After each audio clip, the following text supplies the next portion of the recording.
तो अभी हम लोग बात कर रहे थे नर्वस सिस्टम के बारे में। हमने बोला कि सेंट्रल नर्वस सिस्टम और पेरिफेरल नर्वस सिस्टम यहाँ है। सेंट्रल नर्वस सिस्टम में आपका ब्रेन, हम सबका ब्रेन और स्पाइनल कार्ड है। यह ब्रेन पूरा और यह स्पाइनल कार्ड ये सेंट्रल नर्वस सिस्टम का हिस्सा है।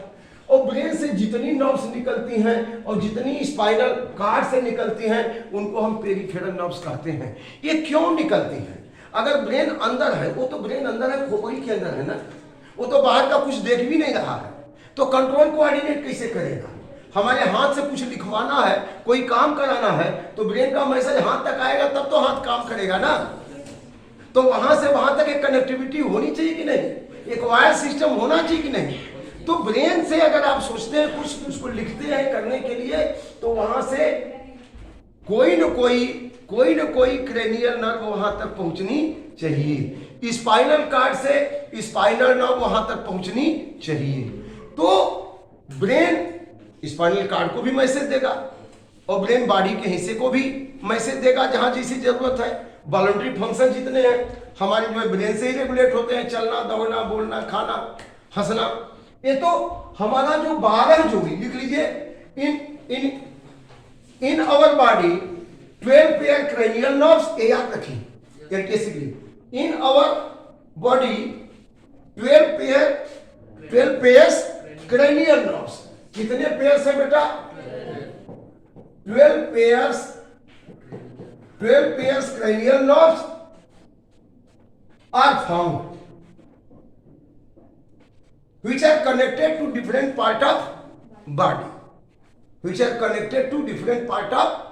body, for control and coordination। Control और कोऑर्डिनेशन के लिए डिफरेंट पार्ट ऑफ बॉडी तक वो क्या है? कनेक्टेड है। अब spinal nerve, peripheral nervous system लिख लीजिए। Peripheral nervous system, all the nerves, हाँ ऐसे पेरिफेरल में ही तो ये आ गया ना। पेरिफेरल में ऑल द लिखा, आप लिख लीजिए यहाँ पे peripheral nerves, all the nerves लिखा होगा आपने। All the nerves arise from brain and spinal cord are called as peripheral, यही लिखा ना। तो यहाँ पे 12 पेयर तो ये हो गई क्रैनियल नर्व, कितनी हो गई? 12 पेयर क्रैनियल नर्व, ये तो आपने लिख लिया। और इसके बाद लिख लीजिए हाँ 31 पेयर स्पाइनल नर्व। 31 पेयर्स कौन सी है बेटा? Spinal nerve. 31 pair spinal nerves. तो स्पाइनल नर्व्स आप किसे कहेंगे? अब तो डिफिनीशन बताने की आपको जरूरत नहीं होगी मेरे ख्याल से। All the nerves which are arise from spinal cord are called as spinal nerves. ठीक है बेटा, ये जो अब यहां लिख लीजिए, peripheral nervous system is 2 type. ये 2 भाग में बांट दिया गया। क्यों 2 भाग में बांटा गया जरा देखिए। यहां पे जितनी नर्व्स निकलती हैं ब्रेन से और स्पाइनल कार्ड से, इसमें से कुछ जो है हमारे ऑटोनॉमस वर्क को कंट्रोल कोऑर्डिनेट करती हैं। The nerves, the peripheral nerves, माने वो स्पाइनल कार्ड की भी हो सकते हैं, ब्रेन की भी हो सकती हैं। The peripheral nerves which control and coordinate our involuntary organ, autonomous involuntary organ are called as autonomous nerves, and the peripheral nerves which control and coordinate or voluntary organs called as somatic nerves। लिखिए हाँ, peripheral nerves के 2 भाग हो गए। Peripheral nerves के peripheral nervous system PNS के 2 भाग हो गए। कौन हो गया? हाँ ऑटोनॉमस, कोई लिख सकता है आगे पीछे, ऑटोनॉमस नर्व्स, और दूसरा क्या हो गया? सोमेटिक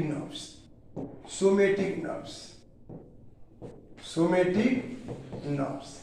तो थोड़ा सा इनके बारे में लिख लीजिए, ऑटोनॉमस के बारे में लिख लीजिए। Autonomous nerves, the peripheral nerves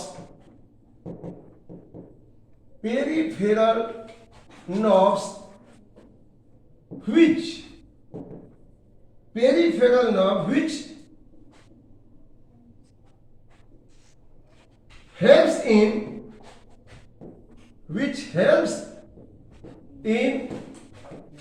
control and coordination. ये कुछ पॉइंट तो आपको याद रहना चाहिए डिफिनीशन बनाने के लिए। Which helps in control and coordination of involuntary organs. Involuntary organs, कैसे ऑर्गन को बेटा? इनवॉलंटरी ऑर्गन्स, उनके फंक्शन को involuntary organs are called as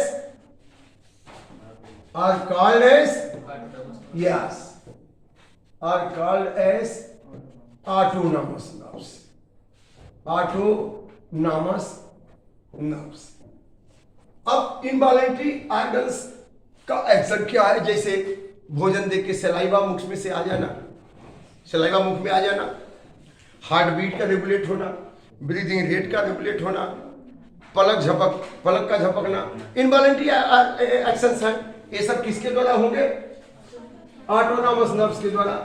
और जैसे आप देखते हैं, आप अभी जैसे अंधेरे कमरे में हैं, थोड़ा कम रोशनी है, अचानक से एकदम बाहर में जाते हैं, लाइट जहां है तुरंत में नहीं दिखाई देगा। क्यों? क्योंकि आपका आइरिस ज्यादा खुला हुआ है, यहाँ पे लाइट कम है तो ज्यादा लाइट लेने के लिए। और जैसे बहुत तेज धूप में जाएंगे और इतना खुला रहेगा तो बीम ऑफ लाइट आएगा तो आपको डैमेज कर सकता है, रेटिना को बर्बाद कर सकता है।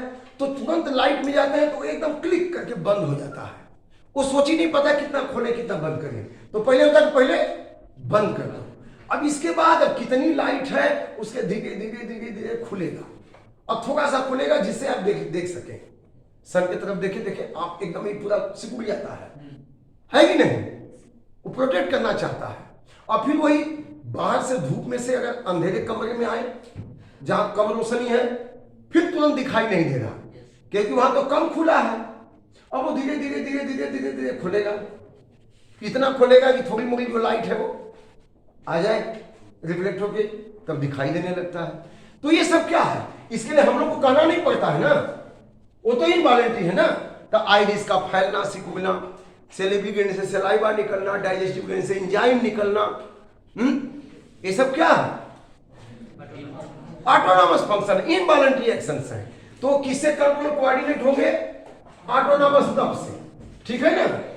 और सोमेटिक नर्व्स लिख लीजिए, the nerves which helps in control and coordination of nerves are peripheral nerves which helps in peripheral nerves which helps in, बस थोड़ा थोड़ा लिखाते जाएंगे, peripheral nerves which helps in control and coordination of, हाँ, control and coordination of voluntary actions or voluntary organs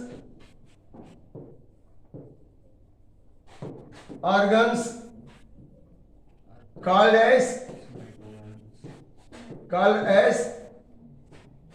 somatic nerves. Somatic nerves. अब involuntary में heart beat regulation ये लिख सकते हैं। इनवॉलंटरी में क्या कर सकते हैं?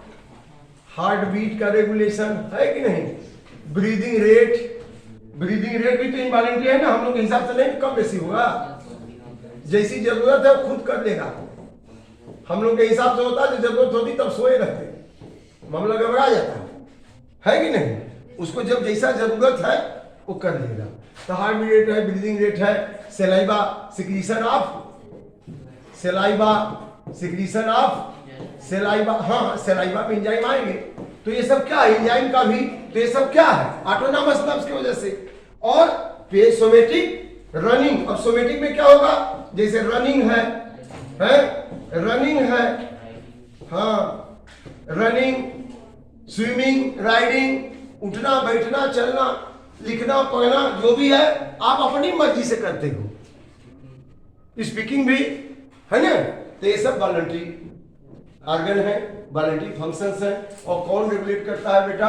Somatic nerve. समझ में आ गया? बस एक लाइन और ऑटोनॉमस के बारे में थोड़ा सा बता दें, थोड़ा सा हो सकता है पूछ दे, जरूर पूछता है। आपकी किताब में खाली वर्ड दिया है ऑटोनॉमस का, लेकिन इस पे क्वेश्चन जरूर पूछता है, तो लिख लीजिए autonomous nerves. Autonomous nerves, autonomous nerves. अब ऑटोनॉमस नर्व्स दो तरह के हैं। It is two types, it is two types. पहला है सिंपैथेटिक, पहला है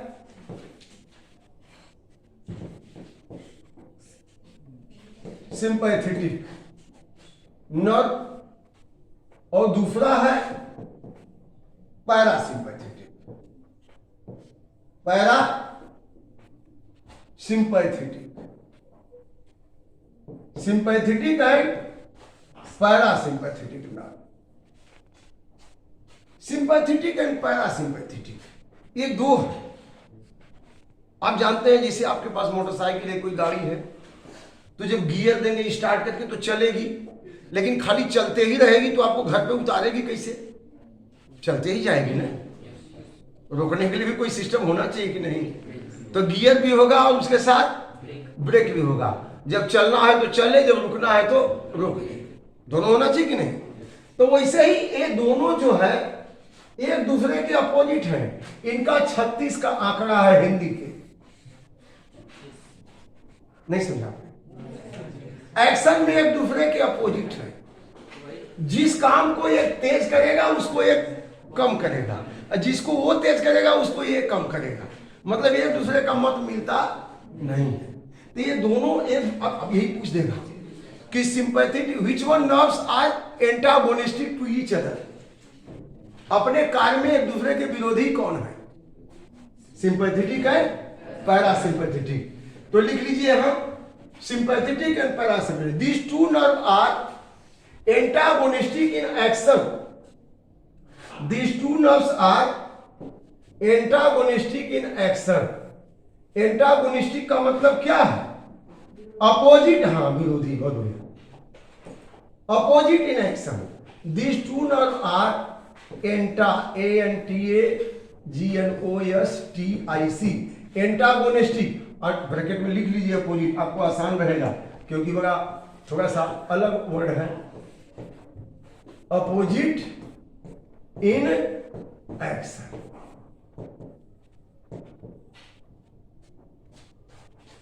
one if accelerate the rate of one action, one if accelerate the rate of action. Accelerate मैंने तेज करना, then other will slow down the same action. एक अगर जिस एक्शन को तेज कर रहा है तो दूसरा क्या करेगा? स्लो डाउन करेगा। ठीक है ना? तो अब देखिए कैसे कैसे तेज और स्लो कर रहे हैं। लिख लीजिए सिंपैथेटिक नर्व, सिंपैथेटिक नर्व, इसको जरूर ध्यान से सुन लीजिए, इसमें क्वेश्चन बनता है बेटा। Sympathetic nerve, sympathetic nerve accelerate the, accelerate मैं बोल रहा हूं, स्टार्ट नहीं बोल रहा हूं। स्टार्ट तो ही है, हम लोग सांस ले रहे हैं, हमारा हार्ट धड़क रहा है, लेकिन जब वो शेर आ जाएगा तब तो क्या होगा? बढ़ जाएगा ना। यही सिंपैथेटिक काम करती है। सिंपैथेटिक हार्ट बीट रेट और ब्रीदिंग रेट को बढ़ा देती है जरूरत पड़ने पे। और लेकिन दिन भर शेर चला गया जंगल में फिर भी बढ़ा ही रहे तब क्या होगा? बीमारी हो जाएगी ना। नॉर्मल हो जाना चाहिए, तो उसको कम कौन करेगा? नॉर्मल कौन करेगा? पैरासिम्पैथेटिक। समझ आया कि नहीं? तो सिंपैथेटिक नर्व, सिंपैथेटिक नर्व क्या करेगी बच्चों?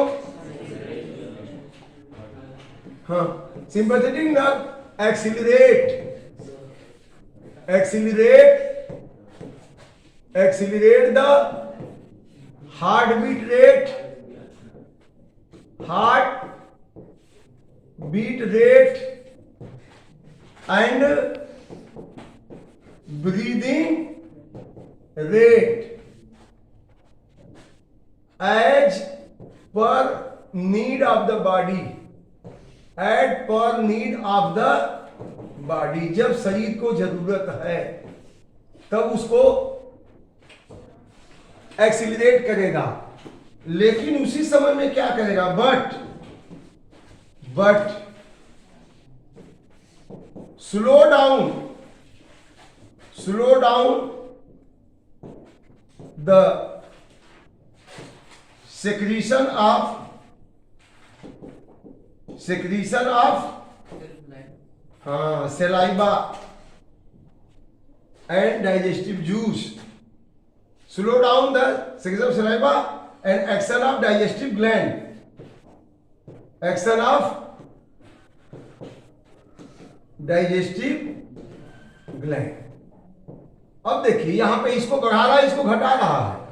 अब इसके उल्टा चलिए, parasympathetic nerve accelerate the secretion of saliva है। ये गुलाब जामुन देखेंगे, लवंग लता देखेंगे, वो अपना काम कर देगी, है ना, स्टिमुलेट कर दिया और मुंह पानी से भर जाता है। नहीं, अभी गुलाब जामुन का नाम लीजिए, कोई जो डिश आपको याद हो बढ़िया। अच्छा, ये चीज कभी ये महसूस किए होंगे या नहीं महसूस किए होंगे तो सुने होंगे कि जैसे इंसान थोड़ा स्ट्रेस में होगा, जैसे स्ट्रेस में होगा या कोई खतरनाक चीज देख लिया, शेर भालू कुछ भी, तो हार्ट बीट रेट ब्रीदिंग तो बढ़ जाएगा, लेकिन मुंह सूखने लगता है। ऐसा महसूस होता है कि नहीं? तो वही बात तो मैं बोल रहा हूं कि ये जो है हार्ट बीट रेट ब्रीदिंग को बढ़ा देगा, लेकिन इसका सिक्रीशन स्लो हो जाएगा। तो स्लो हो जाएगा तो मुंह नहीं सूखेगा, सलाइवा निकलवा नहीं करेगा। अच्छा, जब नॉर्मल कंडीशन है तो हार्ट बीट रेट ब्रीदिंग तो नॉर्मल हो गया, स्लो डाउन होकर नॉर्मल हो गया, बंद नहीं होगा, नॉर्मल होगा, लेकिन सलाइवा आराम से निकलेगा, इजी हो जाएगा सब। ऐसा महसूस किया है कि नहीं? तो बस इसी तरह से याद कर लीजिएगा, अपने बॉडी में एक्सपीरियंस करके याद करेंगे तो कभी उल्टा पुल्टा नहीं, तो इसका काम उसको दिखा देंगे, उसका इसको, फिर गड़बड़ हो जाएगा। समझ आ गया?